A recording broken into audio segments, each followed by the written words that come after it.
Hi guys, இன்றைக்கி ஒரு சின்ன மினி விளாக் பார்த்துடலாமா? வாங்க.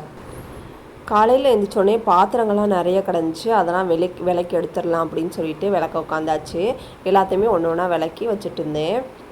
விளக்கி எல்லாத்தையுமே வச்சதுக்கப்புறமா வாசலெல்லாம் தண்ணி ஊற்றி க்ளீன் பண்ணி விட்டதுக்கப்புறமா எல்லாத்தையுமே எடுத்து வைக்கணும். இப்போ பாத்திரங்கள்லாம் ஒன்று ஒன்றா எடுத்து வச்சிடலாம். ஒன்று ஒன்றா நம்ம எடுத்து வச்சாச்சு. தட்டு கரண்டி எல்லாத்தையுமே ஒரு இதுலையும், சட்டி இதெல்லாம் ஒரு இதுலையும் வச்சுருவேன் நான் எப்போயுமே. அதெல்லாம் ஒன்று ஒன்றா அடுக்கி விட்டேன். தட்டெல்லாம் இப்போ எடுத்து எல்லாத்தையும் அரேஞ்ச் பண்ணிடலாம். காலையில் இருந்துச்சோடனே இந்த காஃபி குடித்தாதாங்க நாளே ஓடுற மாதிரி இருக்குது. அதனால் நம்ம பால் அடுப்பில் வச்சாச்சு. இப்போ பால் காஞ்சிட்ருக்குது.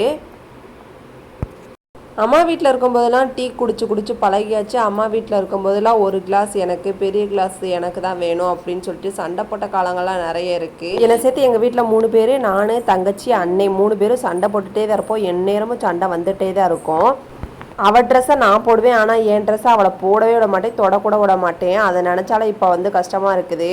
நம்ம கொஞ்சம் அப்போ விட்டு கொடுத்து போயிருக்கலாமோ அப்படின்னு தோணுது. இப்போ உங்களுக்கு அப்படி தோணுச்சான்னு சொல்லிட்டு கமெண்ட் பாக்ஸில் கமெண்ட் பண்ணுங்கள்.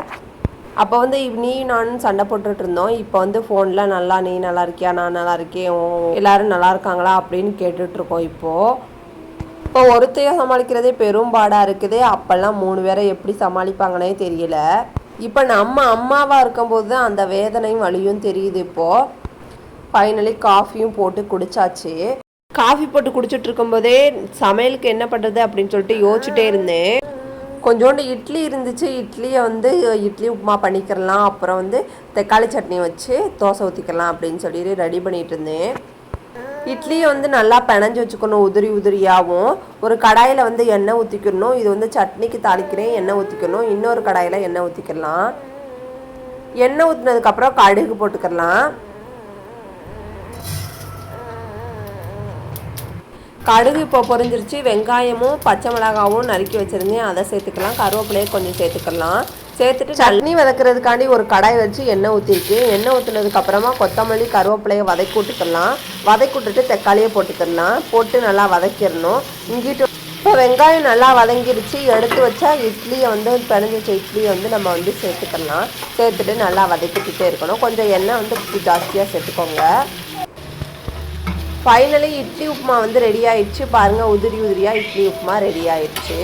தக்காளியும் நல்லா வதக்கி வச்சுட்டேன். இங்கிட்டு தக்காளி வெங்காயம் போட்டு நல்லா வதக்கி வச்சுட்டேன் சட்னிக்கு. அப்புறம் பின்னாடி இருக்கிற ஜன்னலை திறந்து விட்டு கிளைமேட்டை பார்த்தா சூப்பராக இருந்துச்சு. நல்லா குளுன்னு ஜில்லுன்னு இருந்துச்சு. காற்று சும்மா சூப்பராக வந்துச்சு. இப்போலாம் தேனியில் அடிக்கடி மழை பெய்யுது.